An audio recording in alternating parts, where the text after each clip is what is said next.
ituturo sa church, ituturo namin kayo na pumasok sa ating Panginoong Kristo. Yan ang tunay na ibig sabihin ng fellowship.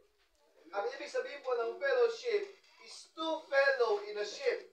Ibig sabihin yung dalawa sa isang bangka, amen, saan man magpunta ang bangka, nandun sila magkasama. Yes. Amen. Kaya iniiwasan po natin yung mga debate, argumento. Kasi hindi fellowship yun, Pastor Simeon, di ba? Ang fellowship, sa isang bangka dapat magkasama, magkasundo. Kung saan pupunta yung isa, natural doon din pupunta yung isa. Pag sumakwan ng isa, sasakwan din siya at sa iisang direksyon. At kami mga manggagawa ng ating Panginoon, kagaya ni Pastor Simeon, ay tinutulong kayo sa isang direksyon ng ating Panginoon. Hallelujah, Jesus. Amen. Hindi tayo tutulong ng religion, mga kapatid. Sabi ko nga sa mga binupunta namin gawain, mga kapatid, huwag kayong mag-alala. Hindi namin kayo aking sumabi sa simbahan. Kasi ang Diyos ang kailangan yung sapian. Amen. Dahil siya ang magliligtas sa ating lahat. Kasi kung ako lang ang magliligtas sa inyo, abay, hindi namin tutulong sa church. Pumunta lang kayo sa akin. Kasi Pastor Simeon lang, ay mag-uwi na tayo. Kaya nato si Pastor Simeon, at mga kapatid, kasi tinutulong niya tayo, nililin niya tayo na makapag-fellowship sa ating Panginoon. Yes! Amen! Hindi na natin mo, nagkapasalamat ako. Amen. Namin ko si Pastor Simeon. At alam niyo ba, ang ibig sabihin, nakakita ko isang karakter sa Biblia na Simeon. Simeon po isang lalaki na laging nasa Jerusalem. Lagi siya nandoon. At ang sabi sa kanya, na hindi siya mamamatay hanggat hindi niya nasusumpungan at nakikita ang tagapagligtas. Kaya naman pinagpala ang umaga dito, mga kapatid, dahil ito nakatindig sa atin, kasama natin si Pastor Simeon. Dahil nakita niya, hallelujah, ang magliligtas sa ating lahat. Amen. Kaya itong ibinabahagi niya sa atin. Yes, Lord. Sa book of Romans, chapter 8, verse 28, sabi ng Biblia, all these things, we know that all things, ang lahat daw ng bagay, ay nagkakalakit-lakit na gumagawa. All things work together. Pag sinabing all things, negative and positive, kasama yan. Hindi nung lahat ng mabuting bagay. Marami kasing tao, kadalasan ang gusto lang matanggap yung mabubuting bagay. Pero pagkasaktan na, amen, nasugatan na, umaalis ka sa church, pinataboy ng Panginoon. Ayaw mo sumama sa Diyos, hindi ka totoo. Sabi ng Biblia, all things work together. Masakit man yan, maginhawa man yan, pagpapala man yan, pagsubok man yan, lahat ng yan ay kumikilos at tumatrabaho para saan? Sa ikabubuti mo. Hallelujah. Say amen. Hindi sa ikabubuti ng anong bagay, para sa ikabubuti natin ito, mga kapatid. All things work together for good. Amen? Tandaan nyo, pag sinabing word na together, hindi mo solo lahat. No man is an island. Kaya napakalaga, may ganitong klase ng fellowship. Yes. Kasi nandun yung ka-together. Hindi pwede sabihin sa mga nagiinom sa labas, ay, hindi kayo maliligtas. Kailangan ng together eh. Amen? Tama. Kung paano tinanggap natin ang biyaya sa Diyos ng ligtas, ay nila, ito yung ginagawa sa Simeon. Binabahagi din yung libre ang biyayang tinanggap niya sa atin. Yes, hallelujah. Kasi kailangan natin ng ka-together. Amen, sa isang puzzle, alam yung puzzle, yung picture puzzle, hindi mabubuo ang isang picture na may kulang. Kahit gaano ba, sa una minsan, parang hindi mag-match yung itsura natin doon sa puzzle na ginagawa natin, binubuo. Kasi tayo, sabi ng isang mga, para daw tayo nasa isang picture puzzle, unti-unting binubuo ng ating Panginoon yung puzzle. Hanggang sa dumating sa dulo, na mabuo na yung picture puzzle, makikita mo ang totoong itsura. Kaya nga meron tayong fellowship. Hinahanap natin, sinishare natin ang salita ng ating Panginoon para makita natin, matagpuan natin yung lahat na bahagi ng ating Panginoon. At pag nabuo na yung puzzle, may sabi mga kapitbahay tayo, hindi mo iniisip na bahagi pala siya ng gawain. Akala mo yung kapitbahay ko na to, ano to eh? Street light. CCTV. Pero minsan, hindi mo iniisip na yun pala ay bahagi ng picture. Yes. Hindi mabubuo ang isang picture puzzle nang wala siya. Minsan may mga kapatid naman sa Diyos na ayaw mo makasama, ayaw mo mag-church kasi nandun si brother, naiinis ako sa kanya. Pero alam niyo ba, na hindi mabubuo kadalasan, sa unang pangit siya kasi hindi siya kumaton eh. Pero meron siyang lugar na doon sa puzzle. Kaya mga kapatid, amen ko lang ina-encourage sa inyo, gano'n man kasama, gano'n man hindi natin katipo, ka-vibes yung ating mga kaibigan, yung kamag-anak natin. Pero tandaan nyo, ang Diyos ang nakakalat ng lahat ng ito. All things work together for good. Amen. Naalala ko, nakakita ko ng mga nyug kanina. Sa Manila kasi, para makakain ka ng isang napakasarap na gintaan na isda o ringan o tilapia, kailangan mong magpakayod ng nyug. Kailangan mong papiga yung nyug para naubas yung purong gata. Amen. Sabilang tayo mga mananampalataya, alam nyo ba, lagi kong itinitipo ang buhay ko sa isang nyug. Para pala mapalabas yung totoong gata ng isang nyug, kailangan mong kayurin. Sa una, kailangan mong biyakin. Yung laman mo, kailangan biyakin. Spiritually speaking, yung buhay mo, amen, kailangan tanggalin mo ang buhay mo sa takbo ng sanglibutan. Ihiwalay mo ang iyong katawan sa mga bagay na ginagawa ng sanglibutan. Sabi ng Biblia, amen, huwag kayo makiayon sa takbo ng sanglibutan. Baguhin yung inyong pag-iisip. At ang sabi niya, let this mind be in you. Ang isip ng Diyos ay gusto niya maging isip mo. Tama. Amen. Hallelujah. Ayaw niya. Kaya binabaan ito. Kailangan maihiwalay ang lahat ng bagay sa buhay natin. Pagkatapos baakin, napakahirap nun. Amen. Baakin ang buhay ng pagkatao mo. Ihiwalay ka sa gawa ng sanglibutan. Pagkatapos nun, kakayurin ka pa. Oh my. Madadaanin ka sa mga pagsubok ng buhay. Amen. Sa sari-sari problema, sigalot, sakit, karamdaman natin tinatanggap. At pagkatapos yan, dito natapos ang lahat. Kailangan mong pigain. Pigain mabuti. Para nawabas ang totoong gata na kailangan lumitaw. Anong purpose? Para maging mas masarap ang iyong kakainin. Kasi ang Diyos, alam niyo ba, naghahanda siya ng isang paraan, isang pagkain. Hallelujah. Para daw tayong nailagay sa isang mixing bowl. Hallelujah. Para makakain ka ng isang masarap na cake, kailangan mo paghaluhaluin ang lahat ng ingredients. Di ba sa isang cake, hindi lang naman lahat asukal yan. Kasi pagka-asukal lang yan, makamadabit ka na. Pag puro itlog, baka ma-high blood ka naman. Amen? Kailangan lagay ang asin, ang harina, ang asukal, ang gatas, ang itlog. Amen? Tapos papaalsahin ka pa bago ay salang sa oven na mainit. At pagkatapos doon, lalabas ang isang pinakamasarap na cake. Ganyan tayo ginagawa ng ating Panginoon. Para ma-perfect ang ating pagkatao. Amen. Wala namang perfecto sa atin dito sa church. Say amen. Kasi kung perfecto tayo, huwag nila sa bahay natin, matulog lang tayo doon. Kaya may iglesia, kaya may simbahan. Amen. Is for the perfecting of the saints. Kaya may mga ngaral, may pastor, may evangelist, may teachers na ginagawa ng ating Panginoon. What? For the perfecting of the saints. Saints na nga, pinperfect pa. Ibig sabihin, ganyan tayo ginagawa ng ating Panginoon. Yung say amen. Kaya may simbahan, kasi kung tayo matuwid, hindi na tayo masang simbahan. Perfect na tayo eh. Kaya tayo natin sa simbahan, alam niyo ba, itong pulpitong ito. Amen. Ang iglesia ito, this is the house of correction. Ikinokorek tayo ng ating Panginoon gamit ang ating mga magagawa, ang ating pastor, para maitama tayo sa buhay natin. Hindi naman tayo perfecto sa una. Minsan meron talagang mga bilhin na minsan napakatagal tumubo. Pag tinanim mo yan, hindi tutubo yan. Maghintay ka ng takdang panahon pag siya tumubo. Ganyan tayo, maging matyaga lang tayo sa mga kaibigan natin, pamilya natin. Sabi ka ni Pastor kanina, unahin natin yung ating mga mahal sa buhay. Yan ang isa sa pinakamahirap na struggle ng mga manggagawang katulad namin, yung pamilya. Napakahirap, Pastor, di ba?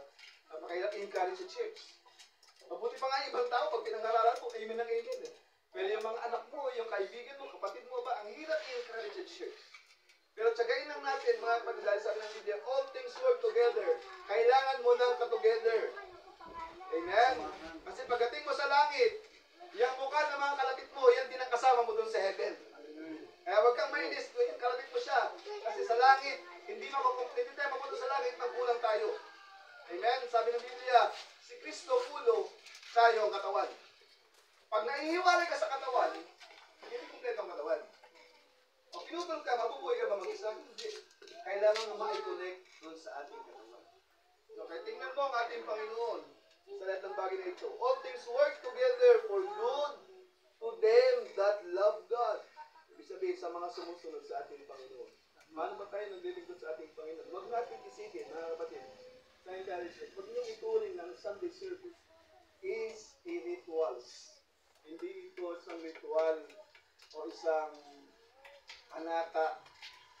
Huwag natin gawin hobby o libanan lang o pangdagdag lang sa Sunday mo ang iyong service paglilingkod sa ating Panginoon. Dapat kung mga ito na every Sunday ka lang makikita ng Panginoon kung 2 hours every Sunday, hindi gano'n. Dapat sa buong buhay mo ang sentro ay ang ating. Amen. Ayan, hallelujah. All things work together for good to them that love God, to them who are called according to His purpose. Ano ba dahilan? May purpose ang ating Panginoon. You know why? Isa sa encouragement ko sa church lagi, sinasabi ko itong katagang ito. If there is no heaven, if there is no reward, I still want to be a Christian. Wala mang langit, wala mang reward.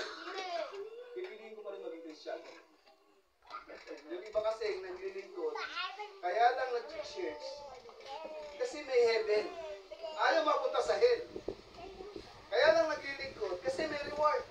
May eternal life. No, hindi tayo naglilingkod because of eternal life and heaven. Naglilingkod tayo dahil nagpapasalamat tayo sa ating Panginoon. Kahit walang heaven, kahit walang reward, I still want to be a Christian. Can you say amen? Amen. Do not trade it for nothing. Huwag niyo ipagpapalit sa anumang bagay ng sanglibutan ito ang inyong pagiging Kristiyano.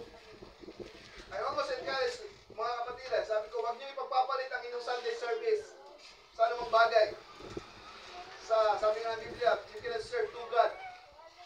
Mammon, saka yung ating Diyos. Hindi siya pwedeng magpalit doon. Amen? Kasi yung siya natin, minsan pwedeng papalit natin ng ating Panginoon. Hindi mo na magkasama ng pastor. Absent mo lang sa church kasi wala naman yung bigas namin, talabigasan. Nandiyan na naman yung Judith. Judith sa kuryente. Judith sa cooking, sa internet. Nandiyan naman si Mumbai. Amen. Pag tinignan mo ang sitwasyon, kadalasan dyan tayo nahuhulog eh. Nakakalimutan natin ang ating Panginoon. Sabi nga, kahit walang reward, kahit walang heaven, don't trade it for nothing. Amen. Maraming bagay. Hallelujah. Sabi ng Biblia, huwag mong ipagpapalit sa ng bagay. Nakita ko tuloy, gusto kong ito focus sa scripture na ito. Hindi ko na po babasahin, ikukwento ko na lang sa inyo yung tungkol kay Esteban. Very pamilya naman tayo sa Esteban. Si Esteban ay isang tao na puspos ng Espiritu Santo ng ating Panginoon. Then dumating yung panahon, si Esteban ay nagpunta sa Sanhedrin. Amen. At nagpahayag ng tungkol sa Panginoong Kristo. Nandun yung mga tao sa loob ng Sanhedrin ay nasaktan ng mga puso ng mga tao kanyang pinapangaralan. At alam niyo ba, sa galit ng mga tao ay dinala siya sa labas ng templo, ng tabernakulo ng Sanhedrin at pinatay siya sa bato. Pero bago mangyari ang lahat ng ito, itong si Esteban, hallelujah, na punong-puno ng kapangyarihan, amen, pero nakadestin mamatay. Hallelujah. Hindi siya nag-perform ng mga signs at mga himala ng panahon niya. Hindi siya nangaral ng mga milagrosong pangangaral. Nangusap lang siya ng isang direktahang pangungusap. Sabi niya sa mga taga-Sanhedrin, kayo na nagrebelde kagaya ng inyong mga ama. Amen, hallelujah. At ito si Esteban, hallelujah, he preached with boldness, nangaral siya. Hindi siya naging tahimik. Kung ano yung tama, yun ang pinangaral niya. Minsan kasi, hallelujah, mga kapatid, may mga mangangaral na yung ampalayang inihahain sa mga kapatiran para kayo, nilalagyan ng asukal. Hayaan mo lang. Amen. Sabi ng Biblia sa Book of Revelation, nung kainin ni John yung book na binigay ng angel sa kanya, isang little book na dati sarado pero ngayon bukas na. May nagbukas, walang iba kundi natin Panginoon. Nailantad, naihayag sa pamamagitan ni John ang lihim ng Book of Revelation at ipinakain ito kay John. Si John ay ang tipo ng iglesia. Wala ng lihim, hallelujah, sa Book of Revelation, itong lahat ng ito, naihayag niya kay John sa kanyang iglesia, sa kanyang mga pastor, sa kanyang manggagawa sa panahon natin. At isinubo ito kayo dyan, kaya nung kayo dyan, matamis sa kanyang bibig. Pero pagdating sa sigmura, mabait. Kaya minsan, napakahirap ipamuhay ng mensahe ito, ng pagiging Kristyano. Napakahirap mamuhay bilang Kristyano. Ang layo ng nakita ko si pastor, ang layo ng pinanggalingan. Hinihingal pa pagdating. Napakahirap ipamuhay. Amen? At minsan nga ay, hallelujah, kung kailan pa tayo magkasakit, saka lang natin ang alala ng ating Panginoon. Sa pinakamahirap na batin, hallelujah, ito mga panahon ito. At si Esteban, amen, hallelujah, punong-puno ng kapangyarihan, pero nakatakda siyang mamatay. Nung mangaral siya, at nasaktan ang mga puso ng mga tao doon sa Sanhedrin, at nagalit sila kay Esteban, sumabog sa umpulta kayo ng galit kay Esteban, at naggalit ang kanilang mga ngipin, hallelujah. At nandun si Esteban nakatayo. Sa kabila ng sitwasyon, sa kabila ng galit ng mga taga-Sanhedrin, nandun lang si Esteban at nakatayo. Bakit? Nakita niya ang pintuan ng langit na nakabukas. At nakita niya ang Son of Man, nakatayo. Amen? Usually, pag binasa mo ang Biblia, kadalasan ang ating Panginoon Kristo nakaupo sa luklukan. Pero that time, hindi siya nakaupo. Nakatayo siya. Why? Gusto niya ipakita kay Esteban na welcome siya sa kaharian ng ating Panginoon. Namatay man siya sa bato, hallelujah. Pero dahil tumayo siya sa pangangaral ng kanyang gawain ng iglesia ng ating Panginoon, pinagtapat niya, pinagmalaki niya, hindi siya nahiya na ipangaral ng ating Panginoon Kristo, ang Diyos nandun sa trono at nakatayo at wini-welcome si Esteban. Amen. Amen. Nakadalasan dapat nakaupo siya, pero proud ang ating Panginoon Kristo na tanggapin si Esteban sa kanyang kaharian. At pag hindi tayo nahiya na ipangaral ng gawain ng ating Panginoon, kagaya ng ginagawa ni Pastor, welcome ang ating Panginoon. Open hand. Nakatayo siya. Sign ng pag-welcome niya sa atin. Pag tayo ay tumayo at nanindigan sa presensya ng ating Panginoon. And to honor Stephen, to welcome him, to stand as his advocate, ingay sa trono ng ating Panginoon. Sa kabila ng rejection, ng sakit, ng persecution. Amen. Hallelujah. Pero hindi ito sign ng defeat. Tandaan nyo, yung mga tinatanggap natin, ang problema sa buhay, hindi ito sign ng defeat. Kaya si Esteban, hallelujah, ay winelcome ng ating Panginoon.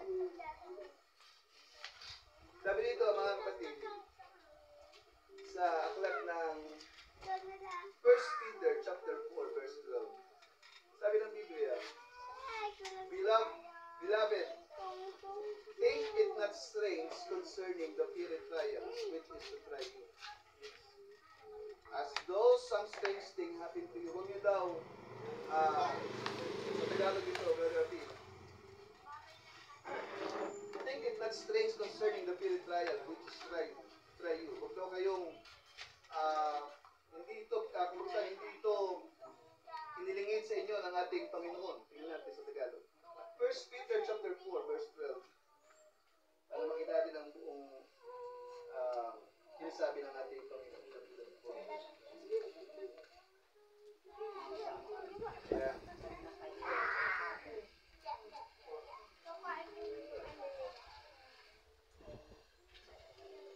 Sabi dito, mga minamahal, sabi ng Biblia, huwag ninyong isiping katakataka ang masitihing pagsubok na dumarating sa inyo.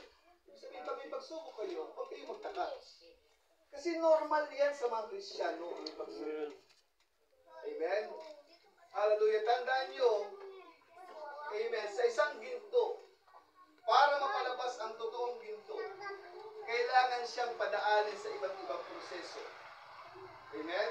Kailangan siyang pitpitin, kailangan siyang isalang sa apoy, pitpitin ulit, isalang sa apoy para yung lahat ng hindi bahagi ng ginto ay makita. At hindi na natatapos lahat. Kapag nakita na ng magiginto, na nasa salamin niya na yung mukha niya doon sa ginto, ibig sabihin perfect na yun. At kailangan daw masalamin ng Diyos ang itsura niya sa atin. Tayo kasi ang itinuturing na ginto ng ating Panginoon. Sabi ng Biblia, nag-search siya sa lahat ng sulok ng mundo at nang matagpuan niya ang perlas na ito, tayo natutukoy ng ating Panginoon. Pinagpalit niya ang lahat ng bagay. Ibinenta niya ang lahat. Sabi ng Talinaga, binili yung lupa para lang doon sa perlas na kanyang hinahanap. Amen. Amen? Ganyan ang ating Panginoon. Ibinigay niya, iniwan niya ang kanyang trono. Ibinigay niya ang kanyang buhay para lang sa kapalit sa ating pananampalataya. Yung buhay niya, tayo dapat ang napako sa Diyos, di ba? Tayo ang makasalanan eh. Tayo dapat ang naghihirap. Pero siya ang naghihirap para sa ating lahat. Amen? Sabi ng Biblia, mga kapatid, mga minamahal, huwag niyong isiping katakataka ang masinting pagsubok na dumarating sa inyo. Huwag niyo daw isipin na ito ay nakakapagtaka. Kaya huwag kayong magtaka kung bakit kayo may mga pagsubok. Amen? Kung bakit kayo may sakit, may karamdaman, may pilay. Amen? May mga trials sa buhay niyo. Sabi niya, kasi normal yan sa ating mga Kristyano. Mga minamahal, huwag niyong isiping katakataka ang masidling pagsubok na dumarating sa inyo na parang hindi ito pangkaraniwan sa inyo. Amen? Sa scripture. Pero sabi niya, but rejoice, kundi kayo, sabi niya, pero tulad ng pagdanas ninyo ng mga pagdarusa ni Kristo, magalak kayo. Amen. Magalak kayo. Ang mga pagdarusa na nagagalak pa. Parang ang hirap yata nun. Amen. May pagdarusa, pero nagagalak. Sabi ng isang kapatiran, ay nagkapasalamat siya sa mga pagsubok na kanyang tinatamasa. Tuwang-tuwa nung marinig yung katagang iyon. Ako'y nagpapasalamat mga kapatid, sabi niya, sa mga pagsubok na aking tinatamasa. Tinatamasa niya yung pagsubok. Amen. Di ba sabi ng Biblia, ang tawag sa iyo is blessed. Sa book of Matthew chapter 5. Blessed is he that persecuted. Mapalad raw ang taong inuusig. Hindi ka. Ang tawag sa iyo, just blessed. Amen? Ako yung sabihin, kawawa kayo. Kasi ang tawag sa inyo ng Diyos ay pinagpala. Blessed is He. Blessed is He that persecuted. Mapapalad ang mga inuusig. Mapalad ang mga mahihirap. Mapalad ang inaalipusta. Ang tawag sa inyo ay blessed. Kaya ako yung sabihin mo kang kawawa kayo at kayo mga Kristiyano. Kasi totoo yan. Hindi blessed ang tawag. Hindi kayo mga kawawa. Ang tawag sa inyo ng ating Panginoon ay mga pinagpala. Mapalad, sabi niya. Mapalad ang mga inaalipusta, inaaway, mapagbaba. Amen. Mapagbigay, maibigin sa kapwa. Amen. Mapapalad kayo lahat mga kapatid. Sabi ng 1 Peter chapter 1 verse 7. The trial of faith being much more precious than gold. 1:7. Ang pagsubok daw ng pananampalataya ay higit pa sa ginto. That perisheth. Tagalog. Para makita natin. Ito ay para sa inyong pananampalataya ay masubok na pananampalataya na higit na mas mahalaga kaysa sa ginto na naglalaho sa apoy na sumusubok sa inyong pananampalataya. Nangyari ito upang ang inyong pananampalataya ay matagpuang nagbubunga ng pagpupuri, kalwalatian, karangalan at kapahayagan ng ating Panginoon. So napakahalaga na makita yung bunga sa atin. Maraming tao kadalasan nagpo-focus lamang po sa gift. Okay. Yung giver ng gifts, hindi. Bisan, ang mga tao nagpo-focus doon sa mga kaloob sa kanya, ng biyaya sa kanya. Ano na nalimutan niya kadalasan? Yung nagbibigay ng pagpapala. Lalo niya ang iglesia, matanda niyo mga napakalaga daw ng isang iglesia ay marunong manalangin at pasalamat sa Diyos. Sabi ko nga, lagi ko sinasabi sa mga kapatiran, minsan, ito ang madalas nangyayari. Mas pinuputo pa natin, pagbukas ng ating mata, anong unang hinahanap natin? Cellphone. Cellphone, hindi ba? Hanap ang cellphone. Kasi nandoon sa cellphone, sa unang bukas mo ng cellphone, sa Facebook, what is in your mind? Ano ba nasa isip mo? At maraming bagay ang nasa isip mo kadalasan kung ano lumalaw sa isip mo. Tingnan ko nga kung nag-reply na yung aking kasi nag-post sa Facebook bago matulog. Tingnan ko ano comments. Nalimutan natin magpasalamat din, di ba? Hallelujah. Minsan, kape ang unang hinahanap natin. Ma, hindi mo yung kape. Lagot ka niya din. Hindi buong araw kapag walang kape. Nalilimutan ang magpasalamat sa ating Hallelujah. Nalilimutan manalangin.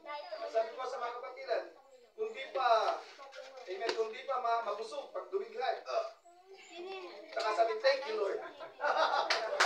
Tama, di ba? Bisa nalilimutan yan. Yung prayerless church, mahalaga na tayo yung prayerful. Sa lahat ng bagay, sabi ng Biblia, ano mang ginagawa mo, sa isip, sa salita, sa gawa, unahin, gawin mo ito saan? Sa pangalan ng ating Panginoong Kristo. Na may pagkapasalamat sa Diyos. Purihin ang ating Panginoon. Hallelujah. Dito, pagsubok ng inyong pananampalataya ay mas higit pa sa ginto na dinalisay sa apoy. Amen. So James chapter 1, verse 2 hanggang 6. Mga kapatid, count it all joy when you fall into diverse temptation. Minsan, mga kapatid, lagi kong ito, isang illustration. Amen. Ito, gusto kong bumagit ang isang illustration sa inyo. Kwento, isang kwento, magandang encouragement. Ito isang kwento ng tungkol sa isang featherless bird. Isang ibon na walang balahibo. Featherless. Sabi nung isang ibon, habang nandun siya sa gitna ng desyerto, yung featherless bird. Sa desyerto, walang tubig. Wala siyang tubig doon, wala siyang pagkain, walang linuman. At ang kanyang, walang puno, at ang kanyang buong buhay ay puno sa piling. At araw-araw, nananalangin siya sa Diyos, umiiyak siya. Panginoon, bakit ako nagka-suffer? Panginoon, bakit laging ganito? Ang buhay ko, pangit kahapon. Pangit na naman ngayon. Mas pangit pa bukas. Amen? Nagka-suffer ako ng mas higit pa. At sa araw, ay dumaan yung angel of the Lord sa kanyang harapan. At sabi niya, kaibigang angel, saan ka pupunta? Sabi niya sa kwento. Sabi niya, pupunta ko, imimit ko ang ating Panginoon. Sabi ng ibon, pwede bang pagdating mo sa Panginoon, ibulong mo naman sa Kanya. Kung hanggang kailan yung suffering ko. Sabi ng ibon. Sabi ng angel, sige, kaibigang ibon, sasabihin ko sa Panginoon pag nagkita kami. At dumating ang panahon, nagdaan ulit ang angel, at tumatagpuan niya yung, nakita niya yung, sabi ng angel sa Panginoon pala, sinabi niya yung request, Lord, may isang ibon ko sa disyerto, at umiiyak at tatanong sa kung hanggang kailan ang kanyang suffering. Sabi ng ating Panginoon, hindi ba tatapos ang suffering niya? Amen, hindi mag-i-end. Sabi ng Panginoon, Lord, kawawa naman yung ibon. Pero bago umalis yung angel, sabi niya, Lord, wala bang, ano bang pwede kong sabihin sa kanya? Para hindi naman siya manghina ng loob, sabi ng angel. Ganito sabihin mo sa ibon. Amen, sabi niya, sabihin mo sa kanya, araw-araw, tuwing gigising siya, sabihin niya, thank you Lord. Thank you God for everything. Yan ang sabihin niya. Every day, tuwing gigising siya, sabihin niya, thanks God for everything. Amen. At bumalik yung angel. Kahit medyo confused yung ibon sa narinig niyang mensahe ng ating Panginoon. Pag-gising niya kinabukasan, ang init ng panahon, sabi niya, thanks God for everything. Hallelujah. Walang tubig, sabi niya, thanks God for everything. Walang pagkain, thanks God for everything. Araw-araw sinasabi niya itong katagal ito. Until one day, pagdaan ng angel, nakita niya yung ibon, may pakpak na, may balahibo na. May tubig na, may puno na doon. May puno na sa kinakain. Hallelujah, meron na siyang silungan wild. Kasi gusto ng ating Panginoon, matuto tayong magpasalamat sa lahat ng bagay na ginagawa natin sa ating Panginoon. Hindi lang sa lahat ng pagkapala, kahit sa hirap, ipagpasalamat niya sa Diyos. Thanks God for everything. Amen. Puri ng ating Panginoon. Sometimes, yung gratitude, hallelujah, ay ang key for transformation. Para magbago ang pananaw natin sa buhay, matuto tayong magpasalamat. Alam niyo ba si Pedro, habang nandun siya, si Pedro nagkakasya sa ibabaw ng tubig. Sabi niya, Panginoon, gusto ko makalakad sa tubig. Amen? Sabi niya, Panginoon, halika. Nakalakad siya. Pero nang makita niya, yung alon, yung hangin, yung malaking alon na nandun, na dati naman nandun na. Tama. Kasi bago pala sila pumalap, nandun na yung alon, malakas ang alon. Lang, amen, nabaliwala ito, nung makita nila ang ating Panginoon sa Kristo, ay naglalakad siya pabalik ng tubig. At ginawa ni Pedro, lumusong siya. Doon, nakalakad siya sa tubig. Pero nang makita niya ang malakas sa hangin, ang boisterous wind. Amen? Kaya napakadelikado ng paglingon. Huwag niyong lilingunin ang gawa ng ang mga pagsubok sa buhay niyo, mga kapatid. Kasi pag lilingon niyo yan, hallelujah, hindi kayo makakarating sa pupuntahan natin. Pag nilingon niyo yung lahat ng hindi maganda, hindi kayo makarating sa ating Panginoon. Huwag niyong tingnan ang sitwasyon, ang kondisyon, ang inyong katawan, para makapaglingkod kayo sa ating Panginoon. Amen? One time sa Biblia, di ba sabi nandun si Sarah, amen? Pag tinitingnan niya mukha niya sa salamin, nakikita niya ang itsura niya, Panginoon, sabi mo, magkakaanak ako. Ang tanda ko na, kulubot na ako. Lipas na sa akin ang pagiging pagkababae, yung pagkasabi, menopause na. Pag tinitingnan niya sa salamin, Lord, walang pag-asa. Pero alam niyo, patuloy siyang maniwala sa ating Panginoon. Why? Kasi ang pananampalataya niya ay nanggagaling sa ating Panginoon. Pag lumingon kayo sa mga sirkumstansya sa buhay, sa inyong katawan, sa kondisyon ng katawan niyo, sa sakit, sa pagsubok, hindi niyo matatanggap ang kapal ng ating. Amen. Ganyan si Pedro, nang lingunin niya yung alon, lumubog siya unti-unti. Na dati namang nandun na. Amen. Dati naman nandun yung alon eh. Pag yung bagyo, nandun na. Hallelujah. Amen. So, lagi tayong pasalamat. Kagaya ng itong featherless bird. Sabi ng Biblia, sa book of Philippians chapter 4, verse 19. Isa sa pinakasimpleng verse na kadalasan narinig natin. Mahaba na ba, Pastor? So, okay na ba? Hindi pa 5 minutes. Okay na po. Sabi ng Biblia, book of Philippians chapter 4, verse 19. But my God shall supply all your wants. Give us, sister. All your wants. Sabi ng Biblia, my God shall supply all your wants. Hindi yung gusto mo ang isusupply ng Diyos. Ang inusupply ng Diyos kung ano yung kailangan mo. Amen. At minsan, mali ang pananaw natin sa scripture na ito. Kala natin, my Lord will supply all my wants. Lord, gusto ko ng iPhone 16. Gusto ko ng Innova. Gusto ko ng magandang bahay. Hindi yan ang kailangan mo ngayon. Sabi ng ating Panginoon. Hallelujah. Kung ano lang yung kailangan mo, yun ang sisupply sa iyo ng ating Panginoon. Amen. Paano ka niya bibigyan ng motor? Hindi ka nga marunong mag-bike. Amen. Hallelujah. Kung ano yung kailangan mo ngayon, yan bibigay sa ating Panginoon. Mag-aral ka mag-motor. Para bigyan ka ng Panginoon ng motor. Ganun yan.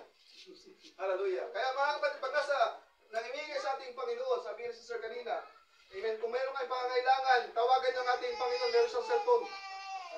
Jeremiah chapter 33, verse 3. Ang sabi, call unto me, and I will answer. Yun ang pagtawag natin sa ating Panginoon. Tumawag tayo sa Kanya, at siya ay tutugon sa iyo. Hallelujah. Huwag niyong kalilimutang tumawag sa ating Praise God. Hallelujah. Hallelujah. Oh, He will supply all your needs according to His riches in glory by Jesus Christ. At yung victory na ating tinanggap sa ating Panginoon, hindi lang ito 10%, 20%, 100% victory. Nasabihin niya sa krus ng Kalbaryo na siya nakapako, sabi niya, it is finished. Alam niyo bang ibig sabihin ng katagang finish? Tapos na. Sa Greek word, ang ibig sabihin ng telestai, ang ibig sabihin, hallelujah, victory. Yung over na sabihin, ito mga kapatid, ang basahin sa inyo. Ang ibig sabihin nito, ng word na it is finished,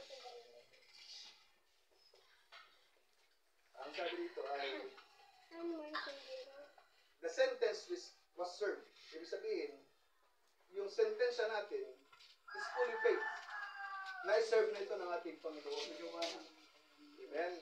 At sabi niya, the victory is over. Ibig sabihin, finish ng lahat. Kaya hindi natin kailangan pa magpakahirap kagaya ng iba ginagawa ng iba.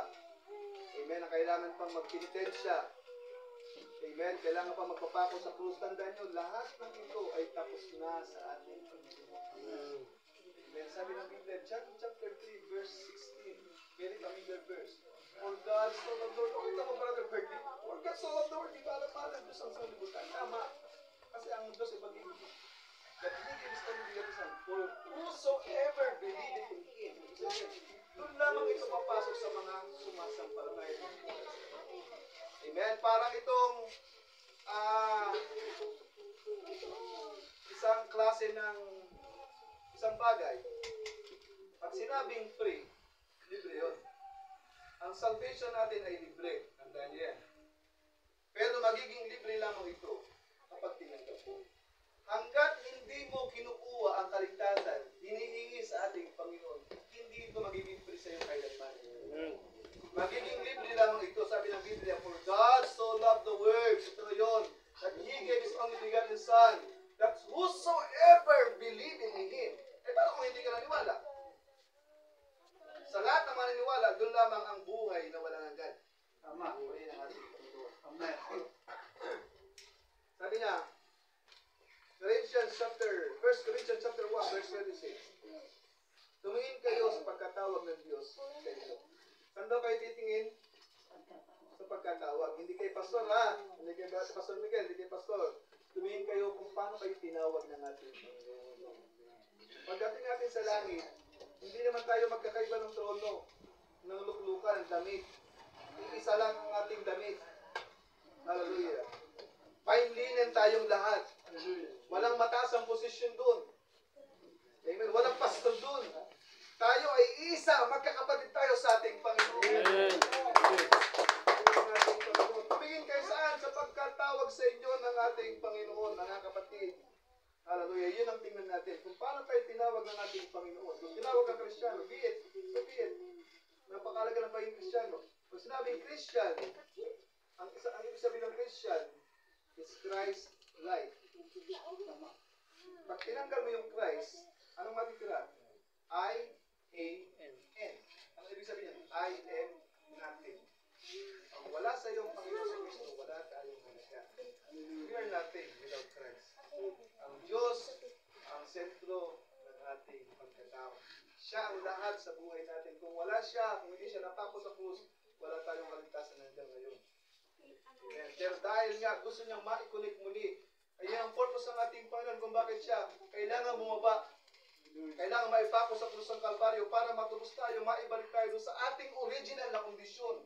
Kung paano si Adan at si Eva sa Garden of Eden, walang kasalanan sila doon, perfect sila, pero nang lingunin nila, ay sinasabi ng ating Panginoon sa Garden of Eden, thou shall surely die. Sabi ng ating Panginoon, pag pinakailaman mo yung puno ng bunga ng puno ng pagkakilala ng mabuti at masama, thou shall surely die. Mamamatay ka. Pero sabi ng serpente, Eva, thou shall not surely die. Because of one word, yung word na N-O-T. Pero yung buong verse, ay parehas na binanggit ng serpent, nahulog ang tao sa kasalanan. Amen.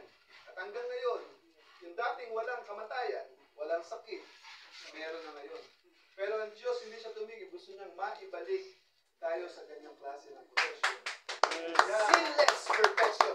Hallelujah. Gusto niyang maibalik tayo sa isang klase ng walang kasalanan. Kasi ang perfect image natin, di ba sabi ni Biblia sa Genesis chapter 1 verse 26, we are created in His image. Yun ang ating larawan sa original. Yung larawan ng Diyos, ayun ang totoong larawan natin. Yung soul natin, doon tayo kinirigay. Kaya yung soul natin, hallelujah, doon tayo iligtas sa ating Panginoon. Tubos sa Kalbaryo, kailanman hindi nagkakasala ang kaluluwa mo. Bakit nagkakamali ako? Yung flesh nagkakasala yan. The reason why, kung bakit kailangan po bumalik ng ating Panginoon sa second coming niya, ay para tumusin yung ating mga katawan. Palitan to ng katawang walang kasiraan. Pero yung soul natin, hallelujah, na nilinisan ng ating Panginoon sa Kristo, sabi niya, nung mapako siya, hindi naman siya agad makad sa langit, sabi ng Biblia. Bumaba siya sa kailaliman ng lupa, kinuha niya ang susi kay Satanas. Ang susi ng ng kamatayan. Kaya yung mga soul natin, hallelujah, ito ay kinuha ng ating Panginoong bihag, hallelujah. Yung kasalanan, yung death, yung hell and death, sabi ng Biblia, tinapon na ng ating Panginoon. Wala yung kapangyarihan sa inyo. Sa mga sumasampalataya sa ating Panginoon. Muli ng ating Panginoon. Magandang umaga po sa inyo lahat. Amen. Amen.